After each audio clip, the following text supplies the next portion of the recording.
The history of the Renault 5 is amazing, and it was manufactured over a decade, for over a decade, from 1972 to 1985, with more than 5.5 million produced and sold across 5 continents around the world. Patent images have been finally leaked because of an issue. I think it's with is it the WIIC? I'll come to that in a minute. So basically, the actual car is going to be, it's going to debut on February 26th, 2024 at the Geneva Motor Show. And there's already been this year in 2023, the pre-debut teaser campaign where they basically put out some digital images of it and, sort of saw how the world liked it. So it was the World Intellectual Property Organization, WIPO, I think it was. They inadvertently unveiled the production car with the patent images, and they didn't mean to do that. So now we just know what it looks like. So there's not much point in in sending it to Geneva at this point. So what I might do actually is that I'll get these pictures that I'm showing you now, and I will colour them in and make it into a bit of a shiny looking car with a couple of different colours, and I'll put them in the community section after, in a couple of days' time. So the new EV clearly is very close to the 2021 retro concept that they showed, and the design includes crescent-shaped LED headlights that look really, really nice. Quite a bit of a slope on them, more so than it was on the original Renault 5, I think, and a charging indicator on the bonnet, which I personally love. And the Twingo does the same thing. Flared rear wheel arches and vertically stacked 3D LED tail lights with a full width light bar, which is really cool. So the Renault 5 will feature a stretched pillbox wide air intake and 3 slim slats above it, so to give it a bit of a sporty look. There are some negatives to the Renault 5, which I'll get to in a bit.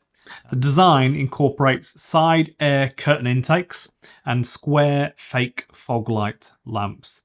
So they're not meant to be fog lights, but they're just daytime running lamps on the outer edge. You can see them. I'll put them on the screen now. The rear door handles, like a lot of cars, they're discreetly located in the C-pillars at the back of the car. The charge port is located on the front right fender, and there are some red elements along the gutter and tailgate spoiler with a two-tone paint scheme indicating that, at least in the patent images, there's the option of a black roof, but you don't have to have the option of a black roof.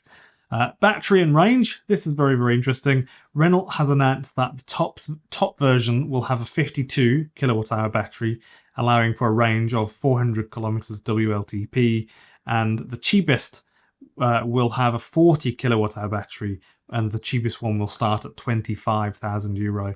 And if I remember right, the Renault Twingo is starting at about €20,000, I think. The issue with the Twingo, and I'm not so sure about the Renault 5, the issue with the Twingo is that it doesn't have cooling on the batteries of any sort. So that basically ruins that out. As much as it's a perfectly good car, I kind of think it's a waste. It's just pointless. You should never go buy that. It's that important, especially if you live in a hot climate. Again, I'll say it again, it's like the 4th video I've said this, but there are so many Nissan Leafs in in like Brisbane here, and they've got like half the battery capacity has gone, and they're only like 7 years old or something. So it's terrible, really. You should always, that's the default. They should always use liquid cooling using the air conditioning to cool batteries down. There is no excuse for that. Renault have made no official comment on this, but of course it's not good for them because the images leaked 3.5 months before the car was meant to come out formally. So now we kind of just know what it looks like. So I remember I went to buy a Renault 5 once. I had one when I was a kid, when I was about 14, 15 years old, and I literally just had it outside the house when I was a young kid, and I would just start it and sit in it. And it was a great car. But I remember when I went to buy one once, and a guy started it up and just started revving it really high. and so obviously I didn't buy it. So as far as I can tell, not formally released, but it's going to be front-wheel drive, and that's because it's using the CMF EV platform, but they've just named it something different for the new cars for this like future generation. So basically, it's the same one, and the pictures I'll put them on the screen now for that platform. Basically, they're front-wheel drive. I think it's good value for money at that price, €25,000, if you can get proper battery cooling on it. But if you don't get proper battery cooling, I think it's a total waste of money. That's how big of a deal this is, I think. So Renault have not said which battery chemistry will be used, but other cheap EVs like the Citroen EC3, which is a really nice car, which doesn't have any cooling on the batteries, and the Renault Twingo, which also doesn't have any cooling on the batteries for some reason, they both use LFP chemistry, which basically I think most cars in the future are going to use LFP chemistry just because it's much safer. I think it's a good chemistry because it lasts longer, more cycles, sits happier at 100%, and they could have used the more expensive NMC or nickel, manganese, cobalt batteries because they can store more energy in the same space. But they're less safe, and they've got cobalt in them. And when cobalt is involved in a battery fire, the fires are more ferocious because it can produce its own oxygen.